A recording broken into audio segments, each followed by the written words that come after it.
Bonjour à tous et bienvenue, je suis Laetitia et vous écoutez L'Essentiel.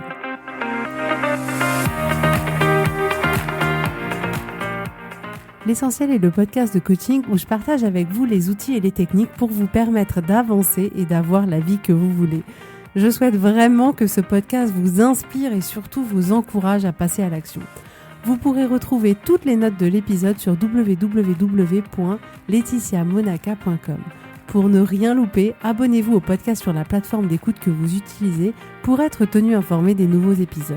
Et pour finir, si vous avez aimé ce podcast ou tout simplement que vous pensez qu'il peut aider d'autres personnes, parlez-en autour de vous, ce serait super chouette.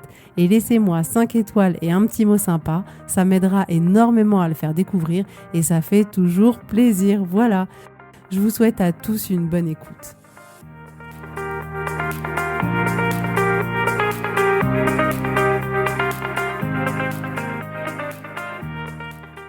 Coucou tout le monde, j'espère que vous allez bien. Alors je souris parce que comme par hasard, au moment où je commence à enregistrer ce podcast, mon téléphone sonne et là, c'est l'école de mes enfants pour me prévenir que ma petite dernière s'est tordue la cheville et là, vous savez, on prie pour qu'ils nous disent pas venez la chercher tout de suite. Et là, elle me dit non mais ça va, elle marche, mais voilà, je voulais vous prévenir. Donc voilà, merci beaucoup à l'école pour leur bienveillance, merci beaucoup de la garder jusqu'à la fin des horaires prévus pour que je puisse travailler. Non mais je rigole, bien entendu que si elle ne pouvait pas marcher, je serais venue la chercher, je l'aurais amenée à l'hôpital, comme n'importe quel parent. Mais on est quand même content dans ces moments-là que ce soit finalement pas si grave que ça. Mais autant dire qu'avec des enfants, il y a beaucoup de suspense dans notre vie, voilà. Alors aujourd'hui, on va parler ensemble du biais de négativité, c'est-à-dire de la manière dont notre cerveau a l'habitude de porter son attention sur les choses négatives de notre vie, plutôt finalement que de porter l'attention sur ce qui pourrait y avoir de bien, ce qui pourrait y avoir de positif. Donc si vous aussi ça vous arrive, je vous assure, on va commencer par là, vous êtes totalement normal. Je vous rassure, il n'y a rien qui cloche chez vous, absolument rien. Alors d'abord, on va observer ce qui se passe dans notre vie et dans notre cerveau. En fait, ce qui se passe, c'est qu'on va avoir tendance à porter notre attention sur nos échecs plutôt que nos succès. Et de manière générale, on va avoir tendance à porter notre attention sur tous les petits trucs qui clochent, tout ce qui ne va pas dans notre vie, tout ce qui ne va pas dans notre boulot, tout ce qui ne va pas chez nous, plutôt que de concentrer notre attention sur tout ce qui va bien, sur tout ce qu'on sait faire, sur toute notre qualité. Alors, notre cerveau, il cherche d'une certaine manière tous les dangers potentiels. Et il a du mal à traiter les informations de manière neutre. Donc, ce qui se passe, c'est qu'il y a des informations qui entrent dans notre cerveau et passent par ce biais de négativité et ressortent d'une certaine manière complètement tordues, pardonnez-moi l'expression, mais c'est-à-dire qu'on va interpréter de manière négative les informations qui viennent de l'extérieur. Donc notre biais de négativité, il va tendance à voir tout ce qui ne va pas plutôt que tout ce qui va, et il va aussi avoir tendance à polariser les informations qui arrivent jusqu'à nous de manière négative. Donc vous comprenez bien qu'on perd absolument beaucoup d'objectivité, si ce n'est toute l'objectivité. Pas toute, mais vous voyez ce que je veux dire. Et remarquez comme on a tendance effectivement à porter plus d'importance aux choses négatives qu'aux choses positives. C'est-à-dire que si quelqu'un vous fait une remarque positive, ça fait toujours plaisir, on est d'accord. Vous allez la garder en vous quelques minutes, quelques heures, peut-être que vous y repenserez le lendemain et ça vous fera plaisir. Mais si on vous fait une critique négative, je vous assure qu'elle peut rester en vous pendant des mois, voire des années, et vous vous souvenez à tel moment, telle personne a dit telle chose. Et ça, par contre, c'est complètement ancré en nous. Vous savez de quoi je parle ou pas? Donc, prenons l'exemple. Si il y a une de vos amies qui vous demande, par exemple, alors tes vacances, c'était comment? Eh ben, on va avoir tendance à dire « Ah bah, c'était pas mal, mais bon, tu vois, encore une fois, ma belle-mère, elle m'a fait une remarque, mon frère, il voulait pas aller faire de l'acrobranche avec nous, mon mari, alors je t'en parle pas, il a encore passé une après-midi à bosser sur son PC, j'en peux plus, les enfants, laisse tomber, ils se sont disputés toute la journée, mais objectivement, même s'il s'est passé tout ça, et même s'il s'est passé plus que ça, je vous assure que c'est juste des épiphénomènes. C'est pas tout au long de votre journée que, à chaque minute, les enfants, ils se sont tapés dessus à chaque minute, que votre mari a bossé à chaque minute, que votre belle-mère a fait des remarques désagréables à chaque minute, tout au long de la journée, pendant tous les jours de toutes les vacances, pas du tout. Mais ce qui se passe, c'est qu'on a complètement occulté tous les beaux moments, tout ce qui s'était passé de super, parce que en plus, notre cerveau a un autre biais qui s'appelle le biais de généralisation. Et du coup, pour peu que votre attention, elle soit focalisée sur les petits trucs qui vous ont dérangé pendant vos vacances, votre cerveau, il va en faire une généralité. Il va dire « Oh mon Dieu, les vacances, c'était vraiment pas ça ». Donc, on doit reconnaître quand même que parfois, vivre avec un cerveau d'être humain, de simple être humain, c'est pas toujours facile du tout. Mais bon, voilà, je vous rassure, on est juste des êtres humains et c'est juste notre expérience humaine. Donc, vous êtes complètement normal si vous avez tendance à voir les choses d'une manière un peu négative. Et la dernière fois, par exemple, mon fils, il rentre de l'école et comme chaque maman, je sais pas pourquoi on pose toujours toutes les mêmes questions, je dis « Alors, ça s'est passé comment ta journée ?» Genre, il s'est passé quelque chose d'extraordinaire, tu vois. Alors qu'ils vont juste à l'école, tu vois, c'est comme si nous, après le boulot, on nous disait à chaque fois « Alors, c'était trop bien ta journée, trop bien, j'ai travaillé, je fais des rapports, des PowerPoint. » Enfin bref, bon, comme toute maman, j'ai posé la question « Alors, comment s'est passée ta journée ?»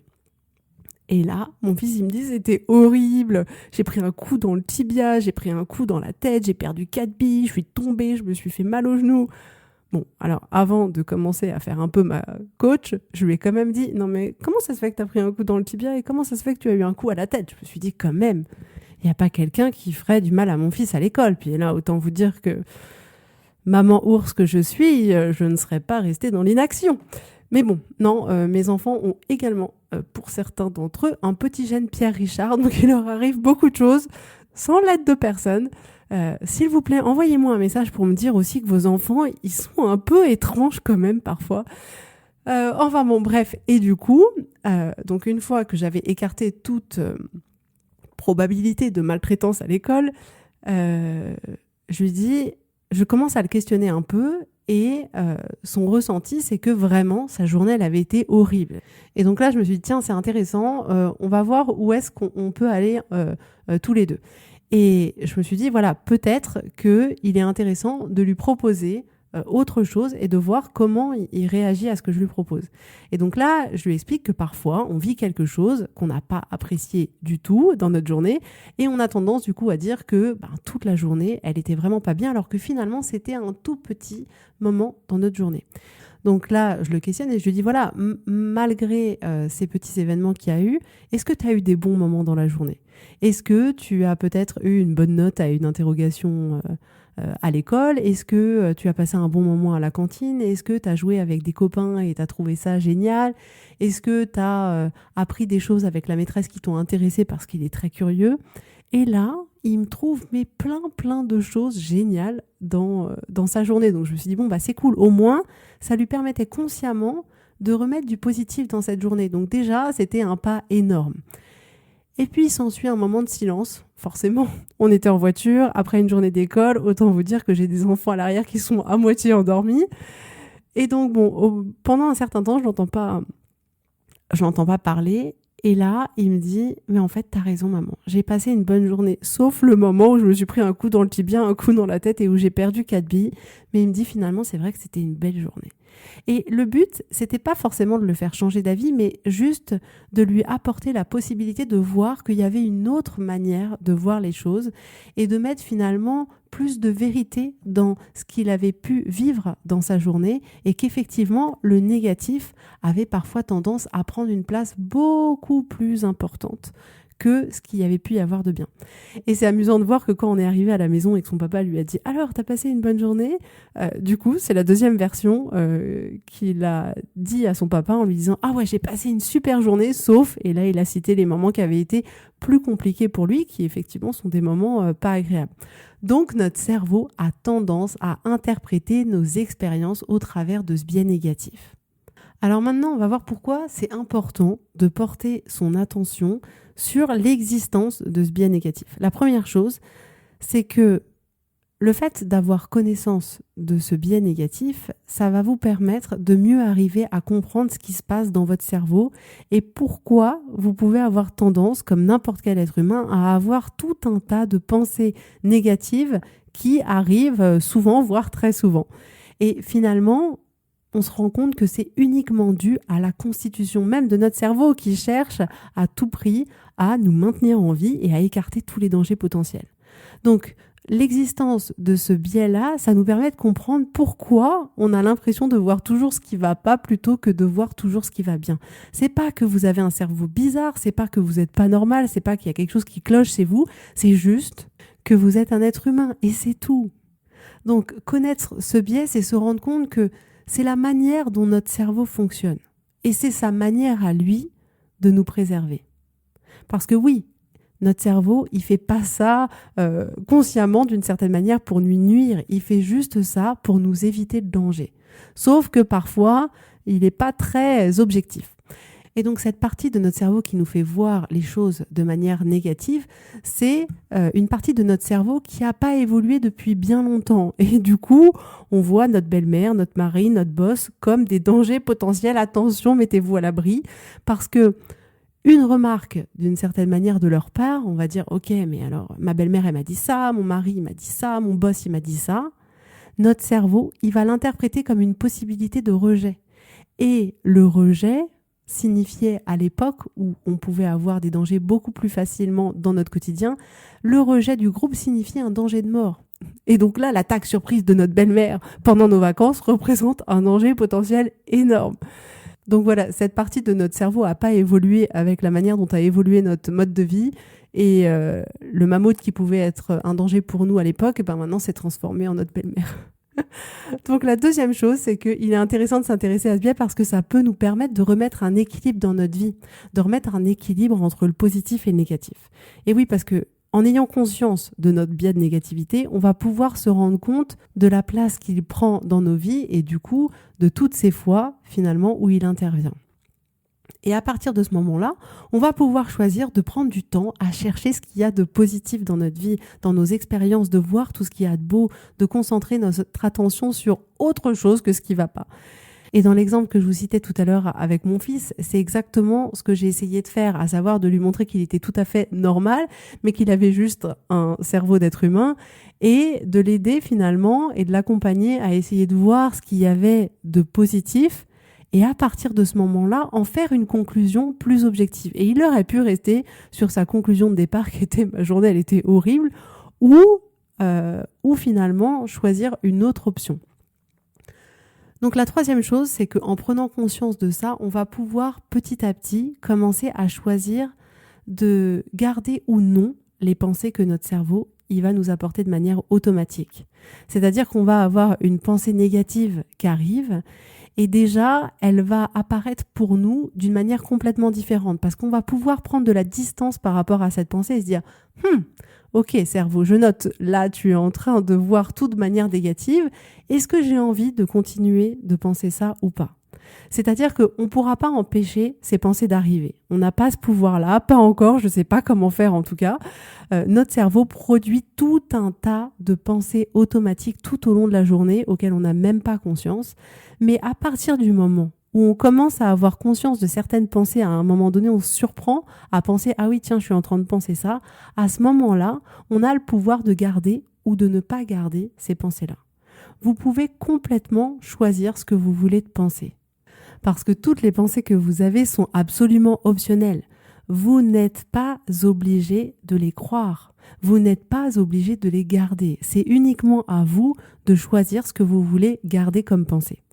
Et donc, en choisissant de ne pas garder ces pensées négatives, on se propose d'avoir pour nous-mêmes une autre émotion et du coup d'agir d'une autre manière pour créer un autre résultat dans notre vie. Mais c'est à nous de choisir est-ce qu'on garde ou est-ce qu'on garde pas. Et contrairement à ce qu'on pourrait penser, il y a des fois, c'est une pensée négative qui va venir et je vous assure qu'on a envie de la garder. Et c'est complètement OK. On ne cherche pas à être heureux tout le temps, c'est pas possible. On ne cherche pas à penser que des choses positives, c'est pas possible non plus. Donc, n'oubliez pas que ce biais de négativité, c'est une distorsion de la réalité. C'est une interprétation négative de votre cerveau, mais c'est pas la réalité. C'est la manière dont il veut que vous perceviez les choses pour vous protéger et pour que vous preniez des décisions qui vous mettent en sécurité. Parce que comprenez bien que ce biais de négativité, il a clairement aidé notre espèce à rester en vie. Donc franchement, c'est plutôt cool de sa part. Mais aujourd'hui, dans notre vie de tous les jours, ça peut avoir des effets négatifs qui vont affecter nos prises de décision. Et notre cerveau, il continue à fonctionner comme il y a très très très très longtemps, alors que notre vie, elle est plus du tout la même. On n'est pas obligé de croire les pensées que nous amène notre cerveau. Vraiment. Quand il considère que notre belle-mère est un danger potentiel parce qu'elle a dit à son fils « Est-ce que tu es sûr d'être heureux avec cette femme-là ?» On n'a pas besoin de considérer notre belle-mère comme un danger. On peut juste considérer que c'est une femme, peut-être inquiète, qui veut juste s'assurer du bonheur de son fils. C'est tout. Donc, maintenant, prenons un petit moment pour reparler du modèle. Donc, le modèle, c'est une grille de travail qui nous permet d'analyser notre vie. Ça nous permet de comprendre nos émotions, de comprendre les résultats qu'on a dans notre vie, de comprendre les actions qu'on fait. Donc, dans la vie, on a les circonstances qui sont neutres et c'est ce qu'on choisit de penser au sujet des circonstances qui vont générer en nous une émotion. Et c'est cette émotion qui va nous faire agir ou ne pas agir d'une certaine manière. Et c'est ces actions ou ces inactions qui vont créer un résultat dans notre vie. Donc, si vous avez beaucoup de pensées négatives, ça va générer, il n'y a pas de surprise, ça va générer en vous beaucoup d'émotions désagréables, de l'ordre de la colère, la tristesse, la confusion, la haine, la dépression, le ressentiment, enfin bon, je pourrais en citer beaucoup. Et forcément, vous comprenez bien que tout ça, ça va vous inciter à agir d'une certaine manière.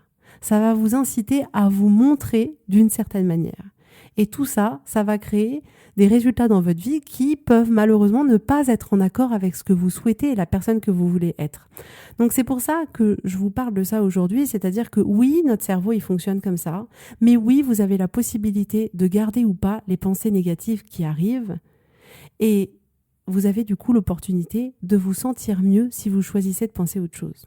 Donc voilà, l'objectif, c'est vraiment juste de vous apporter une autre possibilité. Voilà, il y a d'autres possibilités qui s'offrent à vous. Vous n'êtes pas piégé dans votre cerveau, vous n'êtes pas piégé dans ces pensées-là. Vous avez toujours un pouvoir d'action. Alors, comment limiter les effets de ce biais négatif ? Donc, pour faire face à ça, on va avoir quelques outils à notre disposition. Le premier, ça va être la gratitude. C'est-à-dire que le fait de vous proposer de pratiquer la gratitude, de voir ce qu'il y a de beau dans votre vie, de remarquer ce que vous avez bien fait, ce que les autres ont bien fait selon vous, de vous proposer finalement de regarder les choses sous un autre angle, de voir vos qualités, de voir les qualités des autres avant de voir leurs défauts, de voir ce que les autres vous apportent avant de voir ce qu'ils vous apportent pas et de dire merci. Donc vraiment pratiquer cette gratitude au quotidien, c'est un bon moyen de contourner votre biais de négativité pour la simple et bonne raison que vous allez juste en pratiquant la gratitude mettre plus de positif dans votre vie. Donc d'une certaine manière, ça va petit à petit rééquilibrer un peu plus la balance. Donc prenons un autre exemple pour voir comment ce biais négatif, il est présent dans notre quotidien. Si par exemple, dans votre journée, à la fin de votre journée, il est 20h, vous rentrez à la maison le soir et votre enfant a parfaitement rangé sa chambre, elle est toute belle, toute nickel. Et puis, au moment où vous rentrez, au bout de 10 minutes, votre enfant se bat avec son frère ou sa sœur et ça hurle partout dans la maison. La routine d'une famille, je pense, qu'il y a plusieurs enfants à la maison sous le même toit où tout le monde n'est pas toujours d'accord. Donc là, vous allez peut-être vous énerver, être agacé de ce bruit, de ces conflits. Et la seule chose que vous allez avoir retenue de cette soirée, c'est pas le fait que, enfin, votre enfant ait bien rangé sa chambre et qu'il ait une chambre toute belle, mais vous allez mettre votre attention sur ce qu'il y a eu de négatif selon vous. C'est-à-dire que cette soirée a été compliquée parce que vos enfants se sont battus et que tout le monde a crié dans la maison. Mais en fait, tout ce qui a été bien, tout ce qui a été beau, tout ce qui aura pu vous apporter des émotions plus agréables, vous l'avez complètement occulté en focalisant votre attention sur ce qui était négatif. Et c'est tout à fait normal, c'est juste dû au fait de manque d'évolution de cette partie de notre cerveau depuis plusieurs millions d'années, qui cherche uniquement à nous maintenir en vie. Et pour notre cerveau de petit être humain que nous sommes, il est clairement mais moins utile de remarquer la présence d'une belle pomme dans un arbre, parce que d'une certaine manière, en passant à côté de cette pomme, de cette chose positive, il va rien se passer de grave. Mais par contre, il est hyper dangereux pour lui de passer à côté d'un danger potentiel parce que ça pourrait conduire à notre mort. Donc c'est aussi simple que ça. C'est plus utile pour notre cerveau de se concentrer sur le négatif en espérant nous faire survivre que de se concentrer sur quelque chose de positif. Et bien que je vous raconte tout ça au sujet de votre cerveau et du fait qu'on n'est plus à l'époque de la préhistoire et qu'on n'a plus nécessairement besoin de ces mécanismes de protection, je vous assure que vous avez envie d'avoir beaucoup de gratitude pour ce cerveau, même si parfois il vous fait tourner en bourrique. Parce que clairement, il y a des fois où ça va nous servir énormément. Et je vous assure que si vous vous retrouvez en pleine rue le soir et qu'il y a quelqu'un de bizarre qui est là près de vous, qui vous regarde avec une tête bizarre, et ben là, vous avez mais vraiment envie que votre cerveau il voit les choses de manière négative et qui vous alerte, qui dit attention, danger, vite, change de trottoir, prends ta voiture, rentre dans un magasin, va-t'en vite en courant. Vous avez envie que votre cerveau il continue à vous protéger de tous ces dangers-là. Donc oui, on n'a plus le même niveau de danger, il n'y a plus autant de dangers que ce qu'il pouvait y avoir avant, mais on reste quand même dans une vie d'être humain où il y a des dangers et oui, on a envie que notre cerveau, il nous aide à interpréter en 1 seconde toutes les informations de manière négative pour nous permettre de rester en sécurité et de rester en vie. Et si, par exemple, vous êtes en voiture et que vous voyez quelqu'un qui arrive sur vous, oui, vous avez envie que votre cerveau ne perde pas de temps et qu'en une fraction de seconde, il se dise attention, danger potentiel et qu'avant même que vous ayez eu le temps d'y penser, votre pied soit déjà là en train de freiner ou alors que vos mains soient en train de changer de direction sans que vous vous soyez dit est-ce que c'est positif? Est-ce que c'est négatif? Non, dans ces cas-là, ça nous sert énormément. Donc on est d'accord, dans la majorité des autres cas de notre vie, ça va pas nous servir tellement. Mais c'est important de reconnaître pour y mettre une vérité plus complète que oui, encore aujourd'hui, dans certaines situations, ça nous rend service que notre cerveau interprète certaines choses de manière négative. Donc prenez le recul déjà de vous dire que vous êtes plus un homme ou une femme de la préhistoire et que les dangers aujourd'hui ne sont plus les mêmes qu'avant. On n'a pas besoin d'échapper à un lion qui a très faim. Donc, prenez la décision de ne pas vous laisser juste diriger par votre cerveau primitif. Vous avez le pouvoir de décider et d'avoir plus d'objectivité de lui et de prendre un peu plus de recul pour analyser et vous dire là, je pense qu'il pense que je suis en danger, mais en réalité, il n'y a rien de dangereux. Autre outil que vous pouvez utiliser pour dévier ce biais négatif, c'est de savourer le positif à chaque moment, vraiment. La gratitude, c'est quelque chose souvent qu'on peut avoir tendance à faire après coup. Vous savez, moi, je le fais tous les soirs. Au moment où je me couche et je ferme les yeux et je décide de dormir, je me dis « Ah oui, attention, tu dois pratiquer ta gratitude. » Non, mais c'est de manière automatique et avec grand plaisir. Mais la gratitude, on le fait souvent après coup. Et là, je vous propose de savourer le positif là, tout de suite, maintenant. De savourer toutes les expériences positives. Essayez de faire l'exercice de vous focaliser dessus, de chercher là, tout de suite maintenant, dans ce que vous êtes en train de vivre, qu'est-ce qu'il y a de positif, qu'est-ce qui est bien. Vraiment, prenez le temps de savourer chaque éclat de rire de vos enfants, chaque bonne nouvelle.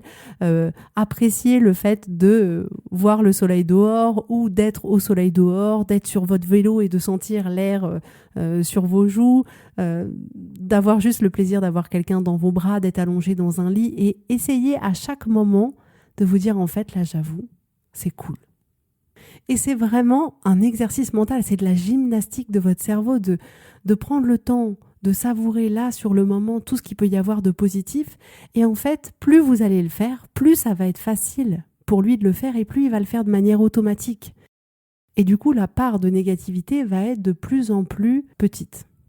Et effectivement, là par exemple, je suis en train d'enregistrer mon podcast. Vous vous rendez pas compte du nombre de fois où je viens de couper parce que ma langue, elle a ripé, parce que je me suis dit non mais là, ça n'a pas de sens, parce que... Et en fait, ça peut être agaçant, ça peut être énervant, ça peut être vraiment embêtant, mais je suis tellement contente de me dire que j'ai la possibilité de partager tous ces outils avec plein de personnes, qu'il y a des gens toutes les semaines qui prennent de leur temps pour écouter ça, pour changer leur vie, pour transformer leur vie, mais je trouve ça juste génial. Alors oui, parfois c'est compliqué, oui, parfois ça marche pas comme je veux, oui, parfois la technique y est pas du tout, oui, parfois mes idées sont complètement pas du tout dans le bon ordre, et ça peut être plus ou moins compliqué, mais en me focalisant sur tout ce qu'il y a de positif, vous n'imaginez pas comme ça change complètement l'expérience. Donc vraiment, entraînez votre cerveau comme un sportif à dire « Ok, là, on va prendre du temps pour voir tout ce qu'il y a de bien à chaque moment dans ce que je suis en train de faire. » Donc le but, par contre, je précise, c'est pas du tout de nier ce qui pourrait ne pas convenir dans votre vie aujourd'hui. Ça n'a pas de sens. Je vous assure que le but, c'est toujours d'être le plus vrai et le plus authentique avec soi et de se dire la vérité. Donc, c'est vraiment pas de nier s'il y a quelque chose qui va pas. Le but, c'est juste de pouvoir observer aussi bien ce qui ne va pas que tout ce qu'il y a de génial. Et c'est vraiment à vous de choisir où est-ce que vous voulez focaliser votre attention. Et peut-être que je vous en avais déjà parlé de cette expérience où on avait donné aux gens une page blanche avec un point noir au milieu et on disait aux gens, mais qu'est-ce que vous voyez ? Je vois un point noir au milieu de la feuille, je vois un point noir à 10 cm du bord de la feuille. Personne, à aucun moment, ne citait tout le blanc qu'il y avait autour de ce petit point noir. Et dans notre vie, c'est pareil, on a tendance à se focaliser sur ce petit point noir qui est un épiphénomène dans la majorité des cas, et de ne pas voir tout ce blanc qu'il y a autour, toutes ces choses qui se passent bien, qui sont fluides, qui sont épanouissantes, qui sont agréables, qu'on a envie d'avoir. Et donc là, le but, c'est vraiment de se dire, ok cerveau, je vois que ton regard a tendance à se focaliser là-dessus, maintenant je vais essayer de t'emmener pour voir tout ce qu'il y a autour de ce petit point noir. Parce que notre tendance, ça va être qu'il est bien plus facile pour nous de voir le petit point noir et de voir le petit défaut qu'on a que de voir tout ce qu'il y a de bien. Et il y a une partie de ce que je vous raconte aujourd'hui qui est un peu liée au perfectionnisme et je ferai un épisode sur ce sujet-là. Mais remarquez comme on peut avoir tendance à occulter toutes nos qualités parce qu'on considère qu'on a un petit défaut. Et même quand les autres nous font reconnaître, mais rends-toi compte, il y a tout ça, c'est génial, t'es comme ci, t'es comme ça, c'est super, te focalise pas là-dessus. Nous, la seule chose qu'on voit, c'est ce petit point noir. Et prenons un autre exemple. Par exemple, vous allez focaliser votre attention au travail sur ce qui ne va pas, sur tout ce qui est négatif pour vous. Vous vous dites que ça se passe pas comme ça devrait se passer, que votre travail il est pas intéressant, ou qu'il y a trop de responsabilités ou pas assez de responsabilités, que votre salaire est pas assez élevé. Et votre biais négatif va faire une distorsion de la réalité et va vous empêcher de voir tout ce qu'il y a de bien dans le travail que vous avez. Parce que finalement, dans ce travail-là, vous vous sentez en sécurité, vous avez le salaire que vous voulez, qui est quand même confortable, vous avez des collègues que vous appréciez, vous avez peut-être un 4/5e que vous appréciez aussi, vous avez des amitiés chouettes avec des gens que vous avez rencontrés, vous avez peut-être des projets super sur lesquels vous avez travaillé, mais tout ça, vous finissez par ne plus le voir parce que votre biais négatif va se focaliser sur ce que vous n'aimez pas dans votre travail ou ce que vous estimez qui cloche dans votre travail. Et ça peut vous amener à prendre une décision qui est peut-être pas forcément la bonne pour vous. Donc pareil, dans votre relation de couple, je crois que j'ai cité un exemple du même style dans l'épisode sur la gratitude, on a tendance à voir tout ce qui ne va pas dans notre couple. On va voir ce que l'autre ne fait pas, on va voir ce que l'autre ne dit pas, ce que l'autre ne fait pas comme on aimerait qu'il fasse, attention. On va voir que notre couple ne ressemble pas à un couple Instagram et que du coup on a l'air nettement moins épanoui que ce couple sur Instagram. Et on va passer la grande majorité de notre temps à se focaliser sur tout ce qu'on pense qui va pas. Alors que si on regarde de plus près, on va se rendre compte que effectivement, on a plein de choses qui sont plutôt chouettes dans notre couple. Et que quand on rentre le soir, il y a quelqu'un avec qui on aime parler et échanger du temps, qu'on apprécie le fait que notre mari accompagne les enfants au sport le week-end, qu'on apprécie que quand il y a quelque chose qui va pas, il soit là pour nous consoler. On peut aussi apprécier le fait qu'il me prenne soin de nous, ou peut-être que c'est le premier à commander un repas le soir quand on a la flemme de préparer à manger, ou que il repasse derrière nous pour fermer le bouchon du dentifrice. Ça, c'est un cas personnel. Et donc, notre cerveau fait ce qu'il fait toujours, à savoir, il va se concentrer sur ce qu'il y a de négatif et pas toutes ces choses positives qu'il y a et que, d'une certaine manière, on ne voit plus. L'autre chose qui peut vous aider, c'est de voir les choses de manière plus neutre. Vous pouvez vous proposer effectivement de voir les circonstances, les faits de votre vie de manière plus neutre. C'est-à-dire que, dans le modèle, les circonstances, c'est les faits, c'est neutre. Donc, l'objectif, c'est que quand il se passe quelque chose, vous allez essayer de mettre plus de neutralité, essayer de voir les faits uniquement, sans aucun jugement, sans aucune interprétation de votre cerveau. Et à ce moment-là, vous allez gagner en objectivité.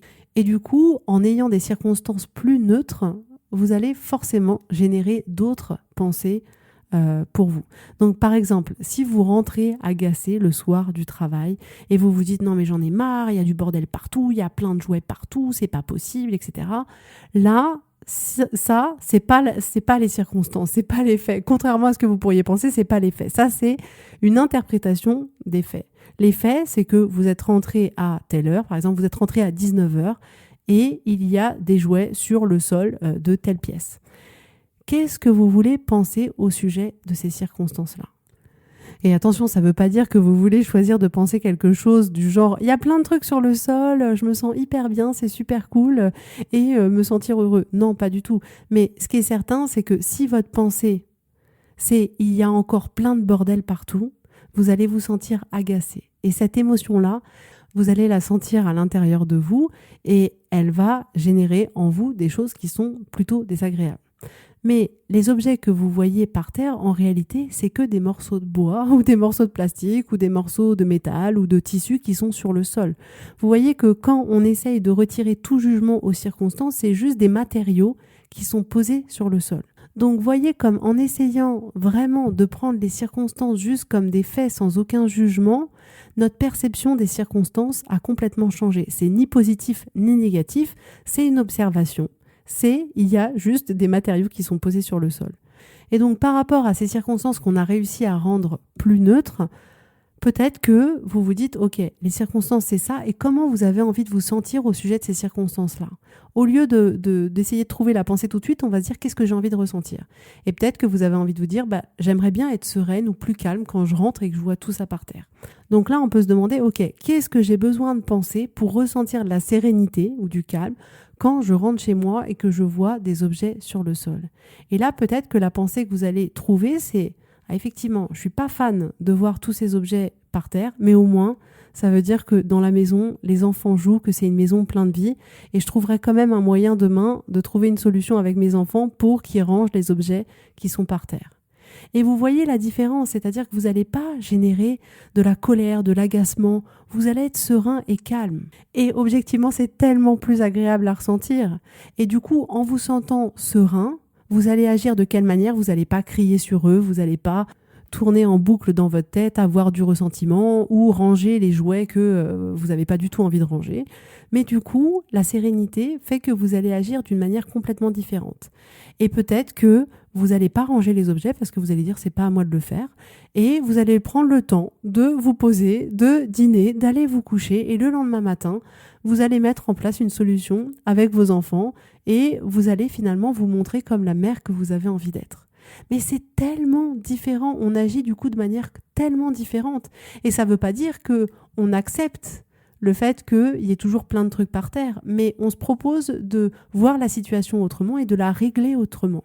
Et le résultat que vous allez créer, c'est que vous allez du coup être dans une énergie beaucoup plus sereine et que vous allez être aligné avec la personne que vous voulez être, avec le parent que vous voulez être, et vous allez aussi vous proposer d'apprendre à vos enfants de gérer autrement leurs jouets pour que quand vous rentrez le soir, il y en ait peut-être un peu moins qui soient déposés sur le sol. Donc, ne vous flagellez pas si vous avez tendance à voir les choses de manière négative. Vous êtes complètement normal et vous avez la possibilité, si vous le souhaitez, de mettre plus de positif dans votre vie. Et oui, ça demande un effort parce que c'est plus difficile pour notre cerveau de se concentrer sur le positif que de se concentrer sur le négatif pour les raisons dont on vient de parler dans cet épisode. Mais vous êtes complètement normal. Toujours essayer d'entreprendre cette quête de changement dans la bienveillance. C'est uniquement comme ça que ça marche. Donc voilà pour aujourd'hui. Vous aurez compris que vous êtes totalement normal si vous avez tendance à voir les choses de manière négative. Notre cerveau, il est construit comme ça depuis très longtemps pour assurer notre survie, ce qui est quand même cool, notez-le. Remarquez juste que dans certaines situations, ça nous est utile et dans d'autres, ça nous est pas utile et qu'on a la possibilité d'interférer dans ce mécanisme-là en prenant le temps d'avoir de la gratitude, de savourer les choses, de mettre plus de neutralité dans les circonstances et de voir ce qu'il y a de beau dans notre vie. On veut muscler notre cerveau pour qu'il soit plus fort à essayer de voir ce qu'il y a de positif plutôt que voir ce qu'il y a de négatif. Et je terminerai en vous rappelant que toutes les pensées que vous avez, elles sont, écoutez-moi bien, à 100% optionnelles. Vous avez le pouvoir de décider de ne pas garder les pensées que vous ne voulez pas garder. Toutes les pensées vont arriver à votre esprit. Vous n'avez pas le contrôle sur les pensées qui arrivent de manière automatique, mais vous avez le contrôle sur ce que vous gardez et ce que vous ne gardez pas. Et avant de se quitter, je vous rappelle, n'hésitez pas à aller sur le site, vous inscrire à l'étincelle du lundi pour recevoir des contenus inspirants chaque semaine. Bientôt, il y aura des vidéos, il y aura plein d'autres choses que je proposerai dans ces petits mails que je vous envoie. Donc, n'hésitez pas. Et je vous souhaite à tous une très belle journée remplie de positifs, un très bon week-end. Et je vous dis avec grand plaisir à la semaine prochaine.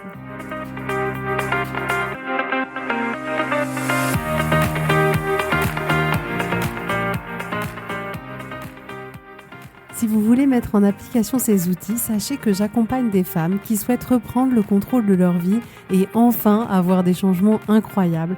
Alors si vous aussi, vous voulez que votre vie change, contactez-moi sur www.laetitiamonaca.com/contact. Je serai ravie de travailler avec vous et de vous accompagner. Vous allez voir, ça va vraiment tout changer.